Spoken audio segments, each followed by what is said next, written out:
Hi, Mystery Recapped here. Today, I am going to explain a British comic science fiction film called FAQ about time travel. Spoilers ahead, watch out, and take care.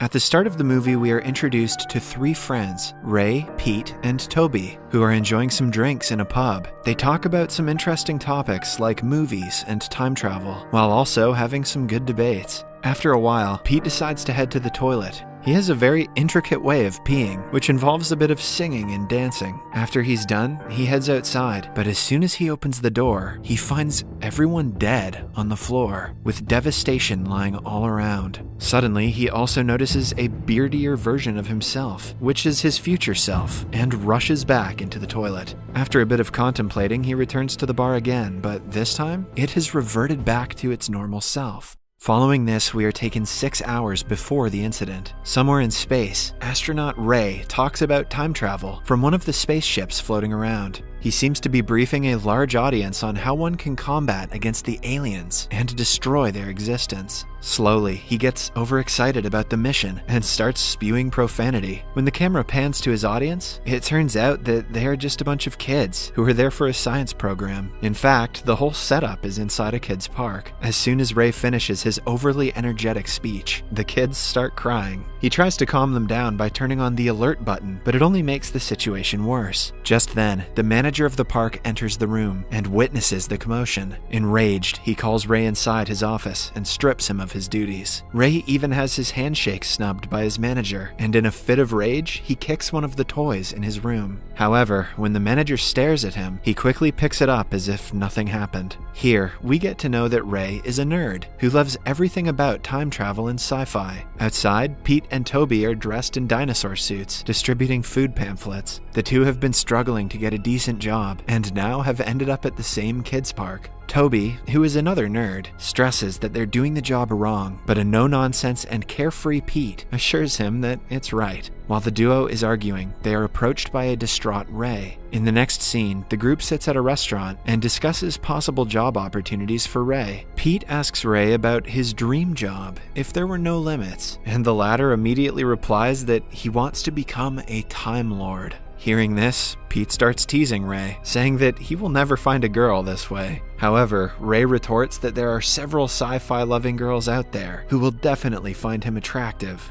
Later, the guys go to a movie, but they hate it. Toby mentions that he can do much better than the Hollywood writers, and the other two challenge him to come up with his own story. Toby accepts and takes out his diary, in which he writes all of his ideas. He then recites his story, but sadly, Ray and Pete find it hilarious. Following this, the group heads to the local pub to have some beers. There, the group discusses some ideas on how they can make movies better, and Toby writes it all down in his diary. After they are done, Toby tears the page with all the notes and places it on the table. Meanwhile, Pete taunts his friends for being nerds and reveals that he doesn't believe in anything supernatural. As the group is discussing, their drinks run out, and Ray is sent to fetch more from the counter. Ray gathers the drinks from the counter, and as he is about to leave, a beautiful girl named Cassie calls him by his name. Ray, who is confused, especially because she didn't call him Time Lord, inquires on how she knows about him, and Cassie replies that she is a time-traveling agent and visits different time zones to repair time leaks. Leaks are the glitches in time, through which normal people can venture into other time durations. Without taking her words seriously, Ray sarcastically asks Cassie to kill Hitler, but the latter replies that it would be against the rules of time, because Hitler is bussin'.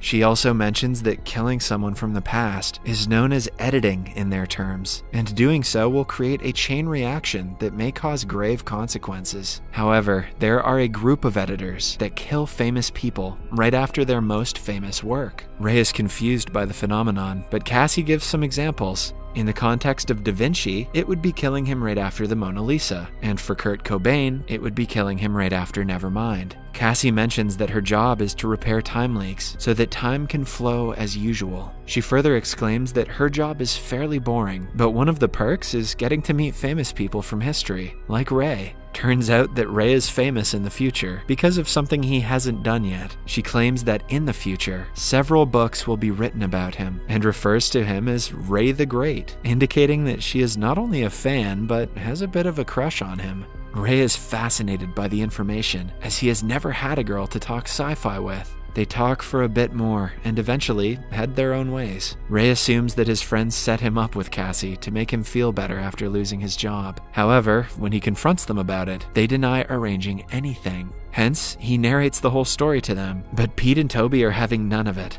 After having a few laughs, Pete decides to go to the toilet. Again, he has a very intricate way of peeing. After he's done, he heads outside, but as soon as he opens the door, he finds everyone dead on the floor, and among them is his future self. Seeing this, he rushes back into the toilet. After a bit of contemplation, he returns to the bar again, but this time it has reverted back to its normal self. He starts explaining everything to his friends, but the guys are skeptical of the story. Pete suspects that it is the same leak that Cassie was talking about. Eventually, after a lot of convincing, Pete gets the duo to head to the toilet and check for themselves. However, Pete himself is also forced to enter, despite not wanting to. Inside, Ray checks the stalls for any pranks, but doesn't find anything. Pete then mentions that if they want to travel through time, they will have to replicate his peeing routine. The trio then sings and dances together in the most awkward way possible. To make matters worse, an old man catches them in the act, but Toby mentions that it's a science project.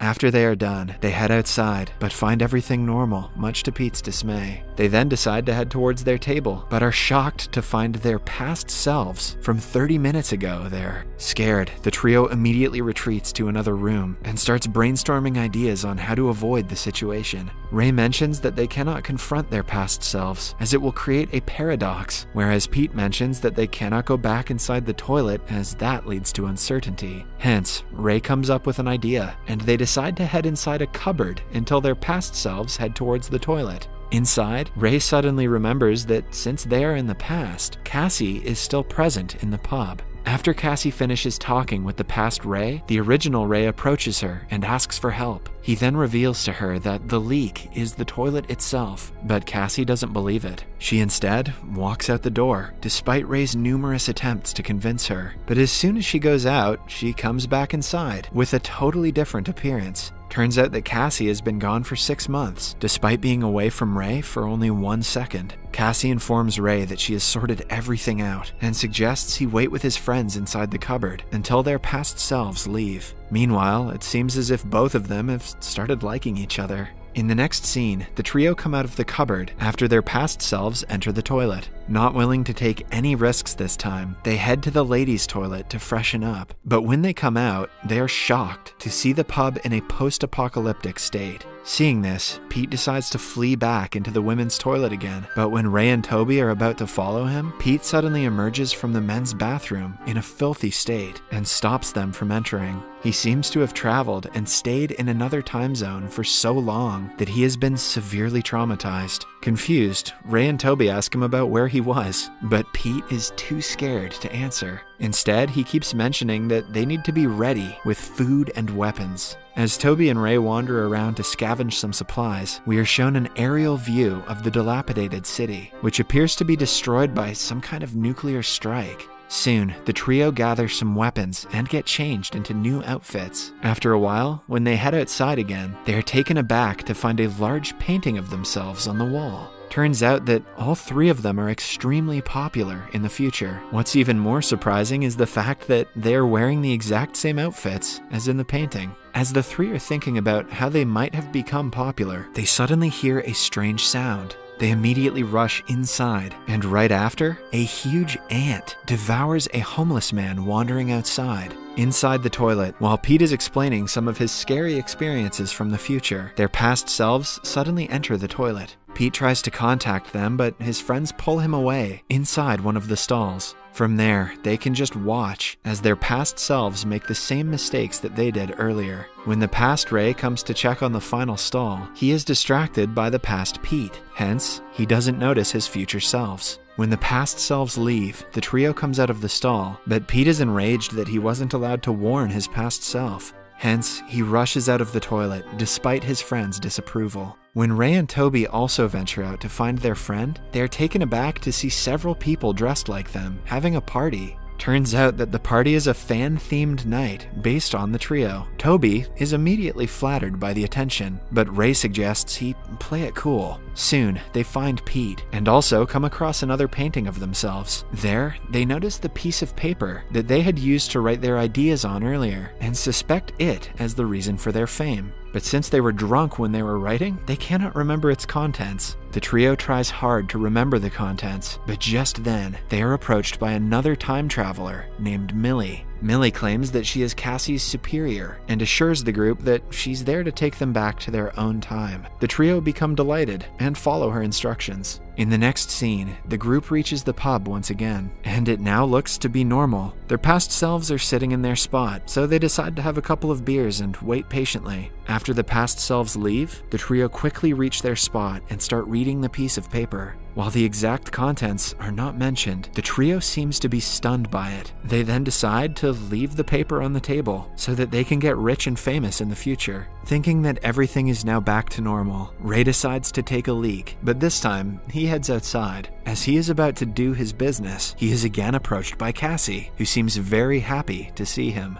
The two bond for a while, but when Ray mentions that he traveled into the future, Cassie doesn't believe him. Ray then explains about the specifics of his time travel, which includes him meeting Millie. Shocked, Cassie reveals that Millie is an editor whose main job is to kill people right after they do something famous. In this context, she wants to kill Ray and his friends, as they just laid the foundation for their popularity on a piece of paper. Hearing this, Ray heads inside to warn his friends, despite Cassie telling him that it's not safe. Inside, Ray explains the situation to his friends, and they get ready to escape. However, it soon dawns on them that Millie is a time traveler, so escaping won't be of any help. Just when the group seems to be doomed, Ray comes up with an idea. He mentions that if they burn the piece of paper, they won't be famous in the future, and hence, Millie won't be after them. Pete also approves of the idea, but Toby is hesitant, as he thinks that it's their only chance of becoming rich. Despite this, Ray tries to burn the paper, but unluckily, the lighter doesn't work. He then heads to the counter to get another lighter, but Toby gets increasingly aggressive and starts fighting with Pete. While the two are at it, they are approached by Millie. Ray and Cassie try their best to stop her, but they are easily overpowered. She even injures Pete when he tries to burn the paper by himself. Just then, Toby comes to his senses and tries to destroy the paper, but Millie uses her superpowers to swat the paper away and eventually destroy the whole room. In the following scene, we are shown a bloody room with bodies lying all around. The paper has also landed on its original spot on the table. Just then, Ray starts moving, implying that he is not dead yet. Pete's past self also walks in at the same moment, and after witnessing the chaos, he runs back. Meanwhile, Ray musters up the last of his energy and tries to grab the paper. In the process, he spills beer on it, causing the contents to evaporate. With the paper destroyed, the boys never become famous, and as a result, the editors were never after them. Because of this, everything that took place is reverted to its original form, and the boys are taken to the same spot they were in some hours ago. Finally, everything seems to be normal again. In the final scene, as the trio reaches near the train tracks, they are again approached by Cassie. She makes out with Ray, and here it is revealed that they have been dating for the last 2 years. However, there has been a slight problem in the timeline, and Cassie needs the boys' help to sort it out. The movie ends as Cassie opens a portal to the future, and the boys jump right in. I wonder what was on that paper. Probably the idea for OnlyFans. Subscribe for more videos like this, turn on notifications, and leave a like to help the channel out. Thank you for watching.